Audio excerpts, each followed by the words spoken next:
নমস্কার বন্ধুরা, আমি শিপ্রাস কিচেনে আপনাদের সবাইকে অনেক অনেক অনেক স্বাগত। আজ আমি তৈরি করব ভোলা মাছের তরকারি। মাছে আমি ভালো করে নুন হলুদ মাখিয়ে নেব।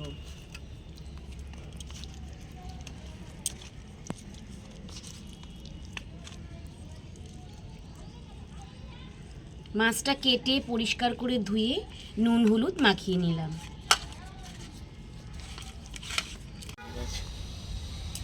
দেখুন বন্ধুরা, আমার কিন্তু নুন হলুদ মাখানো হয়ে গেছে।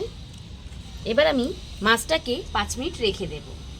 এবার আমি কড়াই গরম হয়ে গেছে, তেলটা দিয়ে দিচ্ছি।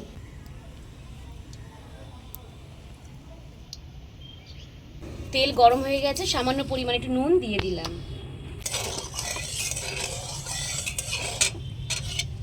তেল দেওয়ার কারণ কিন্তু একটাই বন্ধুরা, আমি তো আগেও বলেছি, মাছ তাহলে কড়াইতে লেগে যায় না। তেল গরম হয়ে গেছে, এবার আমি মাছগুলো ভেজে নেব।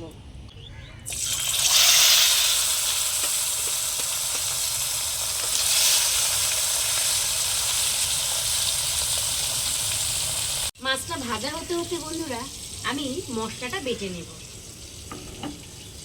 প্রথমে আমি পেঁয়াজটা একটু ভেজে নেব।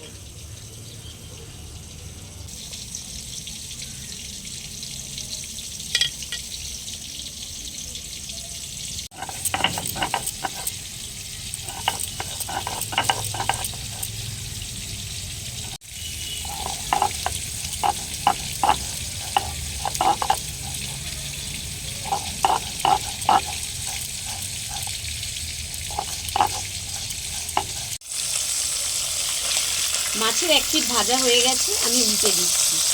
দেখুন বন্ধুরা, মাছের তেলে নুন দেওয়াতে কত সুন্দর মাছগুলো ছেড়ে গেছে।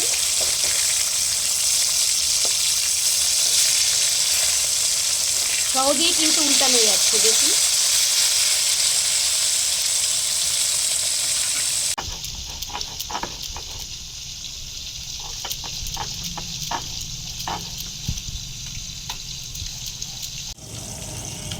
পেঁয়াজটা দেখুন বন্ধুরা, আমি কিন্তু আড়াবাটা করে বেটে নিয়েছি।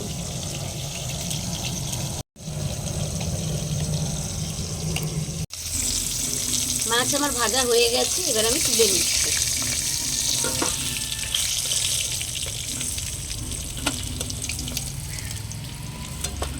এবার আমি কাঁচা লঙ্কা, আদা, টমেটো একসঙ্গে করে বেটে নেব।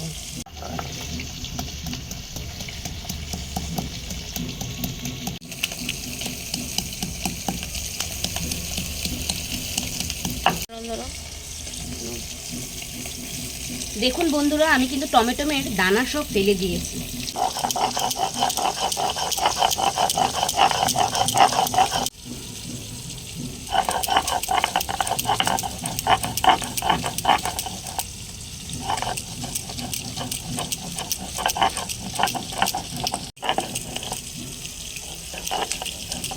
দেখুন মাছগুলো কিন্তু আমার ভাজা হয়ে গেছে।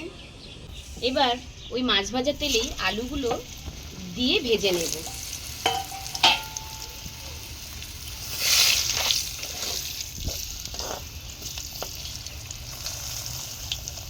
আলুগুলো আমার ভাজা হয়ে গেছে, এবার আমি তুলে নিচ্ছি।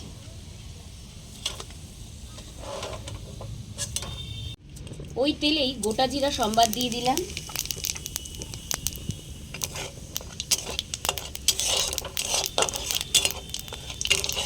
এবার আমি পেঁয়াজ বাটাটা দিয়ে দেব।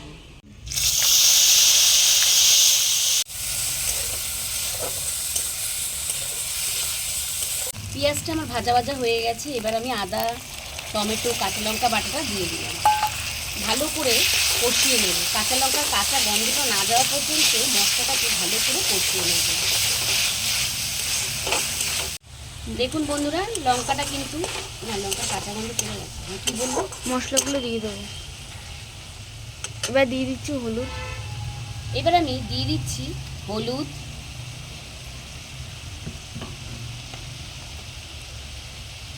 জিরার গুঁড়ো,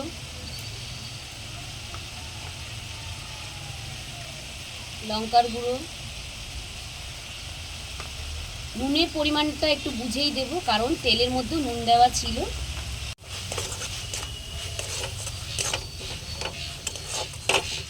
বন্ধুরা, পেঁয়াজের থেকে কিন্তু তেল ছেড়ে দিয়েছে। এবার আমি আলুগুলো দিয়ে ভালো করে একটু কষিয়ে নেব।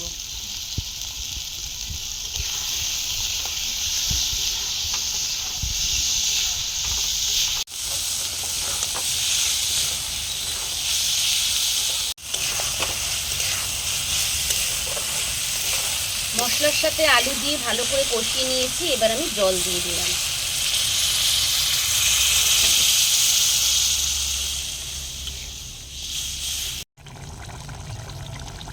ঝোল ফুটে গেছে, মাছগুলো দিয়ে দিলাম।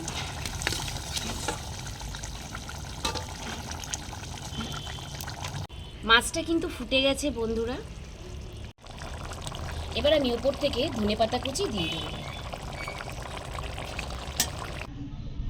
দেখুন বন্ধুরা, তরকারি কিন্তু আমার তৈরি করা হয়ে গেছে। দেখুন বন্ধুরা, ভোলা মাছের তরকারি আমার তৈরি করা হয়ে গেছে।